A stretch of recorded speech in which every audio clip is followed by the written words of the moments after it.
सहजानंद स्वामी महाराज की जय जय जय। धाम धमी मुक्तों की जय जय जय। मुक्ताक्षर पुरुषोत्तम की जय जय जय। जे उत्पत्ति तथा स्थिति लय करे वेदो स्तुति उच्चरे। जे नरोम सुचिद्रमाणु समा ब्रह्मांड कोटि परे। माया काल रवि शशि सुरगणो आज्ञान लोपेक्षण। एवाक्षर धाम नाधिपति श्री स्वामी नारायण। महाध्यानाभ्यासं विदतमजस्त्रं भगवत पवित्रे सम्प्राप्तं स्थितिमतिवरेकान्तिकवृषे। सदानन्दं सारं परमहरिवार्ताव्यसनिनं। गुणातीतानन्दं मुनिवरमहं नौमि सततम्। अनेकेभ्यो सद्भ्यो विमलहरिविज्ञान ददतं। भुविर्ब्राह्मी विद्या हरिवचनरूपामुदयतं। हरिध्यानासक्तं शुभगणमनाद्यक्षरमहं। गुणातीतानन्दं सकल गुरुमुले मुनिवरम। सहजानंद स्वामी महाराज की जय जय जय। यत् सत्येन जगत् सत्यं यत् प्रकाशेन भाति तत्। यदानन्देन नन्दन्ति तस्मै श्री गुरुवे नमः। ध्यानमूलं गुरोर्मूर्ति पूजामूलं गुरोर्पदं। मन्त्रमूलं गुरोर्वाक्यं मोक्षमूलं गुरोकृपा। सहजानंद स्वामी महाराज की जय जय जय। गुणातीतानंद स्वामी की बातें प्रकरण 6 सर्वदेशी समझन। बात 65वीं। स्वामीनारायण हरे स्वामी बात कहते हैं, बड़े साधु संतों का अवगुण लेता है तो उसका बहुत ही बुरा होता है और स्वयं में तो अनेक अवगुण होते हैं। एक साधु ने रोज सब्जी को काटने के लिए एक दिवस आत्मानंद स्वामी बीमार थे, तब उनको कहा कि सब्जी बनाओ। तब उन्होंने सबके आगे हो कर दिया। तो ये बात जो है महाराज के पास में गई, इसलिए कहे अहो उसने तो अपने जीव का बहुत ही बुरा कर लिया। जो भी बड़े साधु संतों में अवगुण देखता है।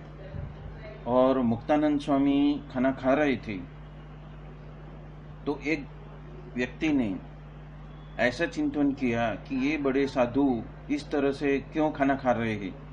पछी वो जो अन्न देखते थे उसमें उसको कीड़े दिखने लगे। वो 15 दिन तक उनको ऐसा ही ध्यास रहा। तत्पश्चात उन्होंने दांत के अंदर ताना लेकर उसके पैर छुए, तब वो सब कुछ बरोबर हुआ, वो भ्रम मिटा। इसलिए कभी भी किसी साधु का अवगुण लेना नहीं।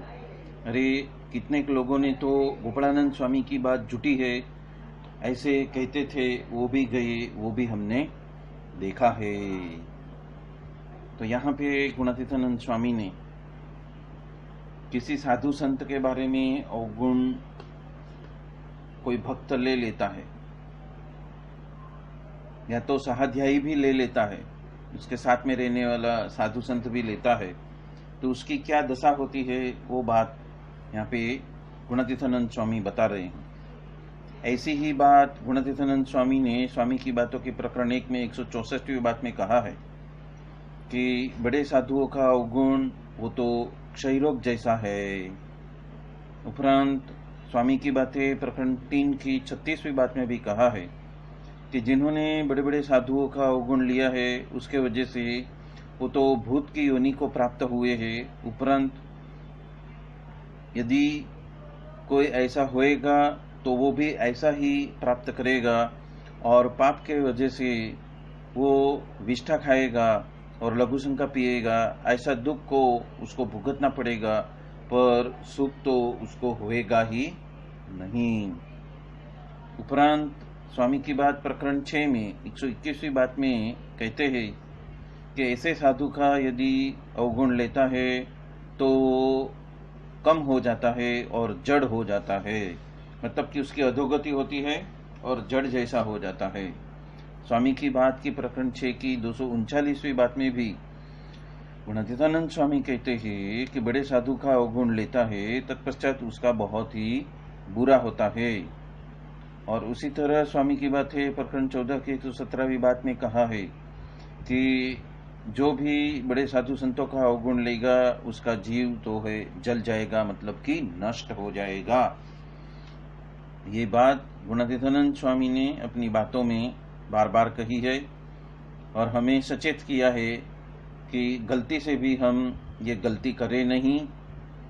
ये बात यहाँ पे गुणातीतानंद स्वामी प्रकरण 6 की 65वीं बात में कर रहे हैं। यही बात श्री जी महाराज ने भी कही है, अलग अलग वचनामृतों में कही है। और अवगुण यानी क्या, तो योगी जी महाराज कहते हैं कि कुछ भी दोष हुए ही नहीं और आगे पीछे भी वो करता न हो, फिर भी उसको दोष बताए तो वो अवगुण है। अवगुण यानी क्या, मतलब कि गांठ रखना, मतलब कि अंटस रखना, बैर रखना। तो वो बैर रखने के बाद में उसको उसके गुण में भी दोष दिखाई दे और उसकी ही घोषणा करता रहे तो वो कहा जाता है कि अवगुण लिया। अवगुण आया कभी कहा जाता है जब अच्छी या बुरी कोई भी क्रिया पसंद में नहीं आती है तो उसे ही अवगुण लिया कहा जाता है। अब यही बात श्री जी महाराज ने भी कही है। तो कि श्री जी महाराज वचनामृत प्रथम 58 में कहते हैं कि यदि बड़े पुरुष के बारे में कामीपना का यदि दोष उसको दिखाई देता है तो कैसा भी निष्कामी हो तो भी वो अतिशय कामी हो जाता है। और बड़े साधु संतों के बारे में यदि क्रोधी या लोभीपना की बात उसको दिखाई देती है तो वो स्वयं भी क्रोधी और लोभी हो जाता है। उपरांत वचनामृत प्रथम 73 में भी श्री जी महाराज कहते हैं कि यदि बड़े पुरुष के बारे में यदि दोष का संपादन करते हैं या तो दोष दृष्टि रखते हैं तो जो दोष दृष्टि रखकर उसको देखता है उसकी बुद्धि भ्रष्ट हो जाती है और कामादिक जो शत्रु है वो सभी उसके हइये में आकर निवास कर जाते हैं। उपरांत वचनामृत सारंगपुर 18 में भी कहा गया है कि जहाँ जहाँ बड़े पुरुष होते हैं उसके बारे में यदि कोई भी जात का दोष दृष्टि करते हैं तो वो स्वयं के दोष अपने हइये में आकर निवास करने लगते हैं।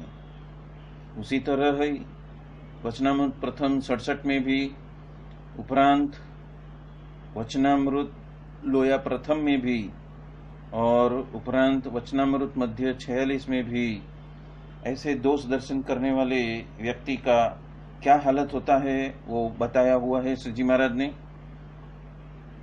उपरांत वचनामृत वर्तल 14 में कहा है भगवान और भगवान के साधु का जो द्रोह करता हो वो भी सत्पुरुष के द्रोह का ऐसा पाप लगता है कि वर्णाश्रम के धर्म का पालन किया हो तो उसके सारे पुण्य जो जलकर भस्म कर देता है। इसलिए सत्पुरुष का द्रोह करने वाला तो पंच महापाप का करने वाला है और उससे भी अधिक वो पापी है। पंच महापाप का करने वाले से भी अधिक पापी है, ऐसा श्री जी महाराज स्वयं कह रहे हैं। उपरांत ऐसे ही दोष दर्शन जो करते हैं, तो वचनामृत अंत्य 12 में भी विस्तार से श्रीजी महाराज ने ऐसे दोष दर्शन करने वाले का क्या बुरा होता है या तो क्या उसका अधोगति होता है, उसके बारे में स्पष्ट रूप से सभी को सचेत किया हुआ है। तो ऐसे दोष दर्शन से बचे और अपनी साधना में हमेशा आगे बढ़े और उत्तरोत्तर वृद्धि हो, ऐसे ही गुण का अभ्यास रखे। ये बात यहाँ पे श्रीजी महाराज सभी को कहना चाहते हैं। यहाँ पे गुणातीतानंद स्वामी ने एक हिदायत दी है दृष्टांत देकर कि किसी भी साधु का अवगुण लेना नहीं है। मतलब श्रीजी महाराज भी उसके बारे में कहते हैं कि वचनामृत प्रथम 31 में ऐसा जो हरिभक्त हो तो उसका जो देह स्वभाव है उसको देख के कभी भी अवगुण लेना नहीं, मतलब कि दोष दर्शन करना ही नहीं। उसी तरह वचनामृत मध्य 40 में भी कहा है कि इस देह के वजह से परम सुखिया होना है, तो देह रखने के बाद भी परम सुखिया होना हो तो भगवान के भक्त का मन से, वचन से या देह के वजह से कभी भी उसका द्रोह नहीं करना। और वचनामृत मध्य 47 में कहा है, साधु जिस तरह से हमें डांट कर कहते हैं तभी भी उसका गुण लेना, पर अवगुण लेना नहीं। वचनामृत अंत्य 21 में भी श्रीजी महाराज कहते हैं, यदि भगवान के भक्त में यदि कोई स्वाभाविक अल्प दोष हो फिर भी उसे देखना नहीं, और यदि ऐसा दोष यदि स्वयं में हो तो उसको टालने के लिए उपाय करना। पर भगवान के भक्त में ऐसी जात का किसी भी प्रकार का दोष हो तो भी उस हरि के भक्त का अवगुण लेना नहीं है, उसके दोष दर्शन करना नहीं है।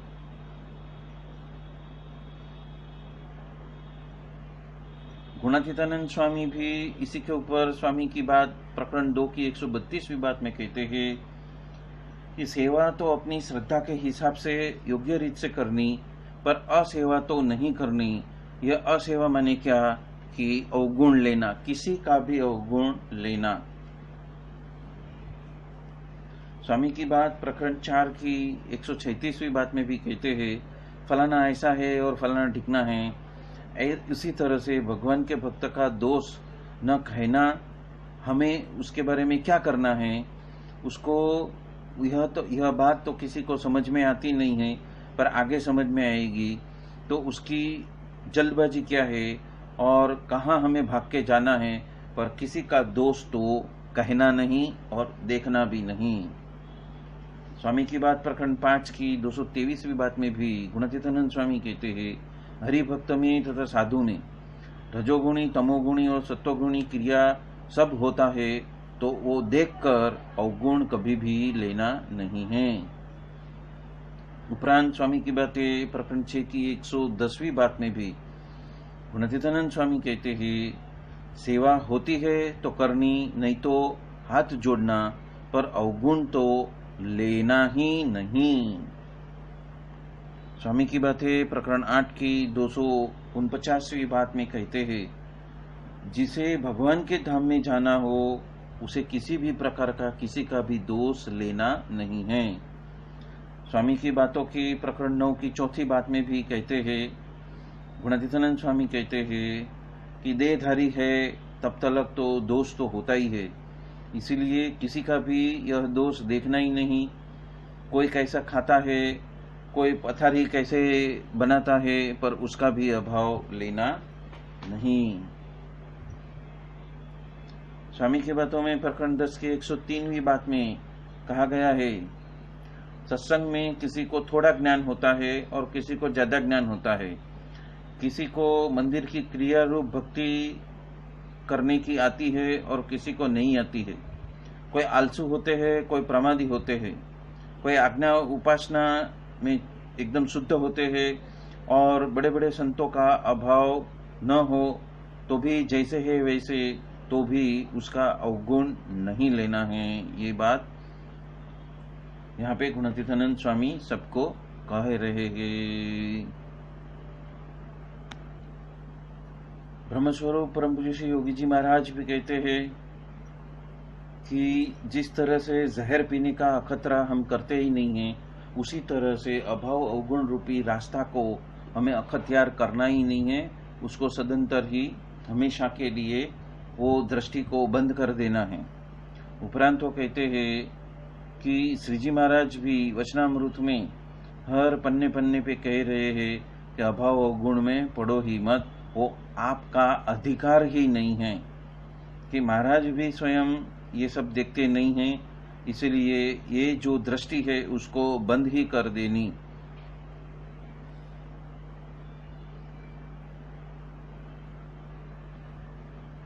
यदि आपका लक्ष्य गुणातीत भावना वाले साधु बनना है तो ये अवगुण देखने की बारी जो है, जो खिड़की है, उसको बंद कर देना। गुणातीत बगीचे के जो कांटे होते हैं उसका भी अवगुण नहीं लेना, धूल जैसा भी होता है तो भी उसका अभाव अवगुण नहीं लेना, और कुसंगी का भी अवगुण नहीं लेना। ये बात योगी जी महाराज हमेशा कहते रहते हैं।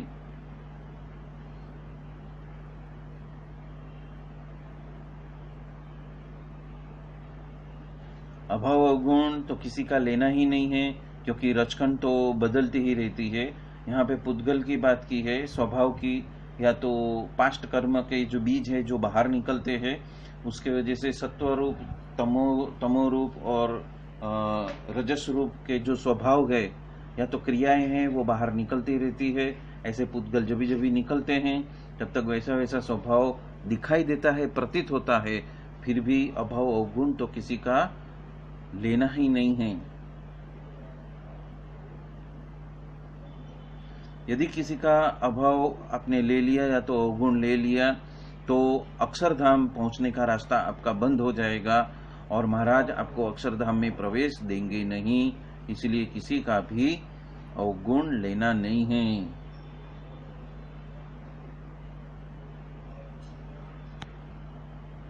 गुणातीतानंद स्वामी यहाँ पे ये बता रहे हैं कि हमें किसी का अभाव अवगुण तो देखना ही नहीं है, अन्यों की पंचायत में पढ़नी ही नहीं है, वो ग्राम्य वार्ता हमें करनी ही नहीं है, और हमें किसी का देखना ही नहीं है।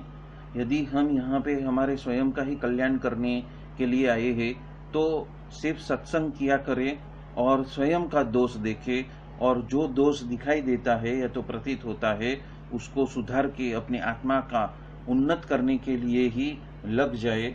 क्योंकि ये 100 साल की ही जिंदगी है, और 100 साल के जीवन में यदि हम हमारा समय ये सब फालतू बातों में व्यतीत कर देंगे तो जो मूल काम है, जो कसर टालने का काम है, हमारे दोष निवारण का काम है, वो अटक जाएगा और हम आगे नहीं बढ़ पाएंगे, उधर ही अटके रहेंगे। इसलिए हमें हमेशा स्वयं के दोष देखना है, अन्य का नहीं। ये बात यहाँ पे गुणातीतानंद स्वामी हम सबको बता रहे हैं। यहाँ पे जो अवगुण की या अभाव की जो बात की है तो उसका मतलब ये होता है कि हम अपलक्षण देखते हैं, दोष देखते हैं, किसी की ऐब देखते हैं, हम कृतज्ञता कर रहे हैं, अपकार कर रहे हैं, किसी की खामी या खोड़खापन को देख रहे हैं, टटोल रहे हैं, हम स्वयं का नुकसान कर रहे हैं, हम दुर्गुण को देख रहे हैं, हम पाप या अनीति कर रहे हैं, हम हानि और खोट का धंधा कर रहे हैं। इसीलिए कहा है कि अभाव अवगुण में पड़ना ही नहीं है। अवगुण देखने का स्वभाव यानी कि नुकसान करने वाला स्वभाव, गैरलाभ देने वाला स्वभाव, तो उसको हमें दूर भगाना है, उससे हमें सावचेत रहना है, सचेत रहना है। ये बात यहाँ पे गुणातीतानंद स्वामी हम सबको जता रहे हैं। गुणातीतानंद स्वामी ऐसे स्वभाव वाले को, ऐसे प्रकृति वाले को कहते हैं कि सजग हो जाओ, वरना जो लक्ष्य लेकर आप आगे बढ़ रहे हो, या तो अक्षरधाम को प्राप्त करने के लिए आप आगे बढ़ रहे हो, या तो गुणातीत भावना वाले साधु बनने के लिए जो आगे कर रहे हो, आगे बढ़ रहे हो, तो वो जो लक्ष्य है वो आपका पूरा नहीं होएगा। ऊपर से आप स्वयं ही अपने पैर पे कुल्हाड़ी मार दोगे और वो लक्ष्य साधने के बजाय आपकी अधोगति हो जाएगी। तो यहाँ पे गुणातीतानंद स्वामी हम सबको सचेत कर रहे हैं, आगाह कर रहे हैं कि ऐसे दोषों से, हमारे स्वयं के दोषों से बचना है। यहाँ पे गुणातीतानंद स्वामी और एक बात बताना चाहते हैं कि मन वाणी या तो कर्म से जो होता है, अजानपना से जो होता है वो अपराध होता है, और जानबूझकर जो होता है वो द्रोह होता है। अपराधी को उगरने का कुछ भी, मतलब उसमें से पार होने का कुछ भी अवकाश है, पर द्रोही तो असुर में ही खप जाता है, मतलब उसे असुर योनि ही भुगतनी पड़ती है। ये बात हमेशा ध्यान में रखनी है। अवगुणों में क्या क्या समाहित है, तो काम रूपी कसाई, क्रोध रूपी चांडाल, लोभ रूपी सभी पापों का बाप, मान रूपी ब्रह्म राक्षस, रस रूपी सबसे बड़ा रोग, स्नेह रूपी प्रेत, ईर्षा रूपी डाकण, वासना रूपी भूतड़ी, तृष्णा रूपी चुड़ैल, और मोटा बड़प्पन रूपी खविश, और देहाभिमान रूपी बड़ा पहाड़ अपने सर पे पड़ा है। तो ऐसे जो अवगुण हैं, ये अवगुणों से हमेशा दूर रहना, और ऐसे दोष दर्शन कभी करना ही नहीं। लेकिन ये सब स्वयं में परखना है, स्वयं का देखना है, और स्वयं को ये सबसे विलग करके उसमें से अनासक्त होके ऊपर उठना है। ये बात यहाँ पे गुणातीतानंद स्वामी हम सबको जता रहे हैं। यह सब दोष जो स्वयं में पड़े हुए हैं उसके ऊपर कार्य करना है, और उस दोष से ऊपर उठकर हमें उन्नत बनना है। हकीकत में गुणातीतानंद स्वामी उसके प्रति हमें सजग कर रहे हैं कि हमें हमारे स्वयं के दोष से ऊपर उठना है, नहीं कि दूसरे के दोषों का दर्शन करके उसका चिंतन मनन करना है, या तो ग्राम्य वार्ता करनी है, उससे दूर रहना है। ये बात यहाँ पे गुणातीतानंद स्वामी हम सबको जता रहे हैं। गुणातीतानंद स्वामी आखिर में कहते हैं कि कितने भक्त तो गोपालानंद स्वामी की बात भी झूठी है, ऐसा कह के गए। उनको भी देखा मतलब कि उनका भी पतन देखा, उनका भी अधपतन देखा, और वो जो कार्य करने के लिए, मोक्ष के लिए आए थे, वो दरवाजा ही वो भूल गए। ऐसी बात यहाँ पे गुणातीतानंद स्वामी हम सबको बता रहे हैं।